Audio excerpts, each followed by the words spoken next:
Omar Gutiérrez, asambleísta por Sociedad Patriótica, bienvenido a Contacto Directo.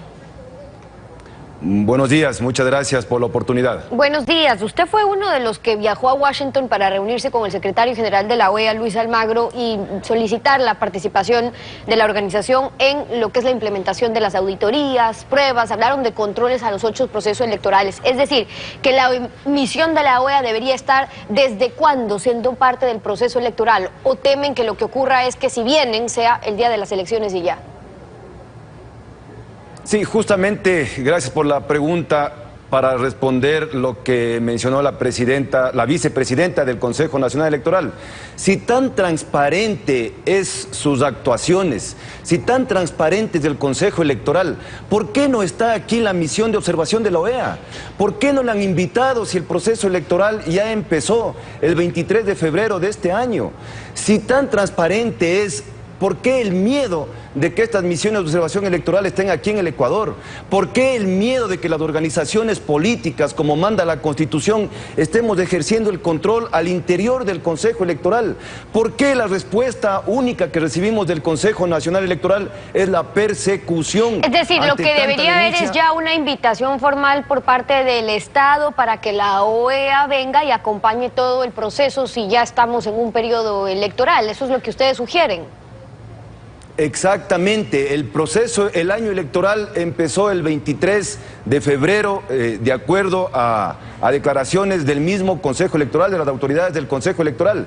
Se está depurando el registro electoral supuestamente y entre comillas. Se está elaborando un nuevo sistema de escrutinios y publicación de resultados, lo cual, aparte de ser sospechoso, porque para cada proceso electoral se inventan un nuevo sistema de escrutinios y después del proceso electoral lo desechan, como lo hizo el señor Omar Simons, el señor Domingo Paredes y ahora el señor Juan Pablo Pozo, inventando e implementando un nuevo sistema de escrutinios, posiblemente para después del proceso electoral desecharlo. ¿Cuál es la intención? Manipular la votación y después desechar las evidencias del fraude.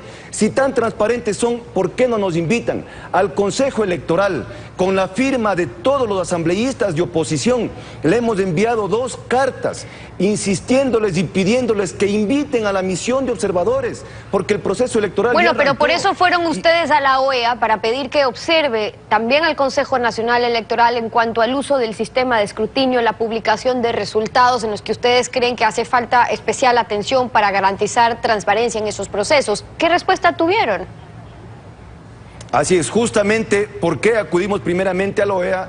Por la no respuesta, por la falta total de respuesta del Consejo Nacional Electoral y de la Fiscalía General del Estado. A la Fiscalía General del Estado le hemos presentado 2 demandas penales con evidencias claras de fraude. La primera demanda penal le hemos pedido a la Fiscalía que nos devuelva para también llevarla a la OEA, y la Fiscalía nos responde que ha desaparecido ese proceso penal, esa demanda penal ha desaparecido todo el proceso. Presentamos una nueva demanda penal en la Fiscalía con evidencias claras de fraude y manipulación de la votación, y la Fiscalía hasta ahora no nos llama a reconocer firma y rúbrica. Ante esa falta de respuesta del Consejo Electoral, de la Fiscalía y de todos los organismos aquí en el país, es que la decisión fue acudir a organismos internacionales y hemos empezado con la OEA.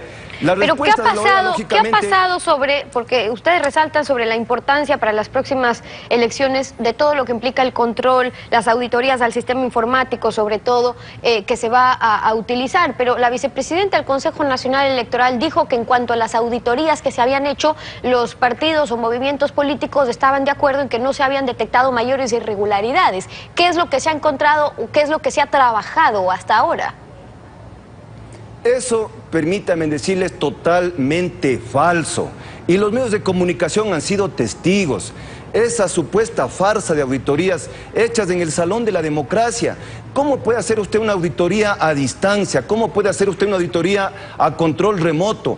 Eso es falso, no hemos hecho ninguna auditoría. Se ha autoauditado el Consejo Nacional Electoral.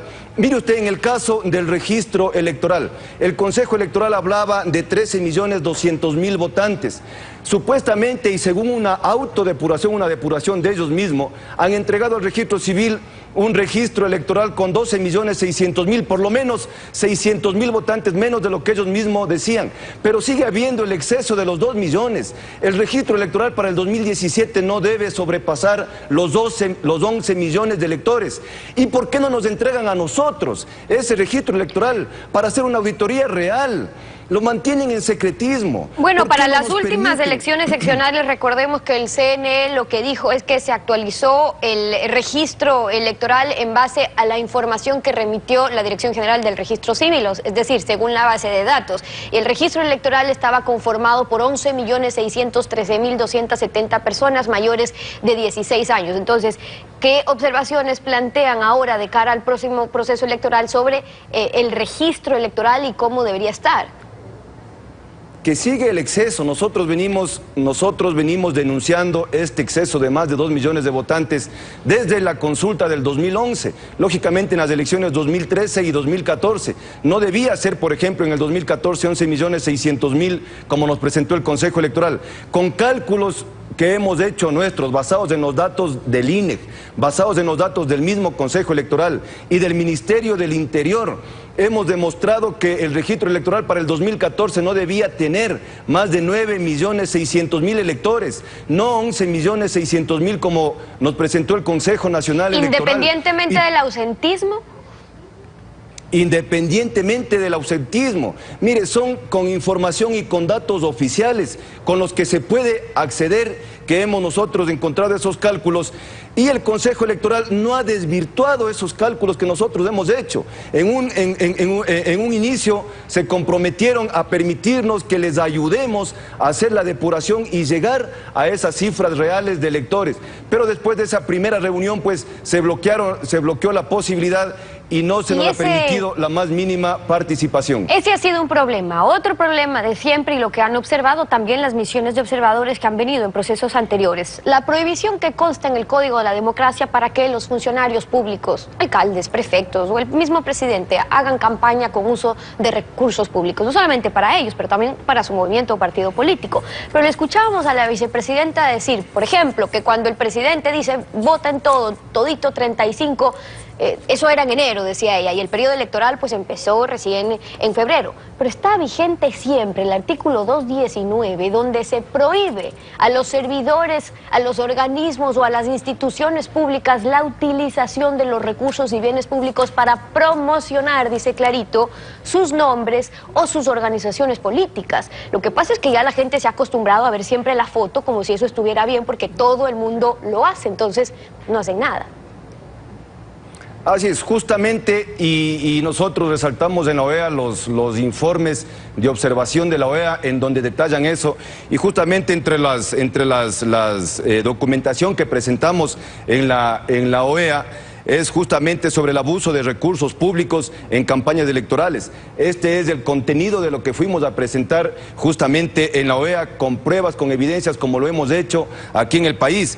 Les hemos demostrado en la OEA que el Consejo Nacional Electoral es una agencia del presidente Correa y de Alianza País, fácilmente comprobable. Desde el primer presidente del Consejo Electoral, el señor Omar Simons, actual secretario particular del presidente Correa. El segundo presidente del Consejo Electoral, el señor Domingo Paredes, ministro del gobierno del señor presidente Correa. El señor actual presidente del Consejo Electoral, Juan Pablo Pozo, compadre del presidente Correa. Suficiente para demostrar que ese Consejo Electoral no es un árbitro imparcial. Yo les pregunto a los ecuatorianos, ahora que estamos en la Copa América, si permitiríamos que en el próximo partido del día jueves pite un árbitro estadounidense en el partido que tiene Ecuador-Estados Unidos. No lo vamos a aceptar. Eso es lo que está pasando aquí. Eso en un partido de fútbol, en un juego. Peor en un proceso electoral donde se elige presidente y asambleístas, como el próximo proceso electoral, con un árbitro totalmente parcializado. Son algunas de las observaciones de Gilmar Gutiérrez, asambleísta por Sociedad Patriótica, hoy en Contacto Directo. Gracias por haber estado con nosotros. Gracias por la oportunidad y un llamado a la ciudadanía. Debemos derrotar el fraude, el correísmo ya está perdido. El objetivo a vencer es el fraude electoral y si no, pues nos arrepentiremos el resto de la vida. La opinión de Gilmar Gutiérrez. Gracias por acompañarnos. En breve.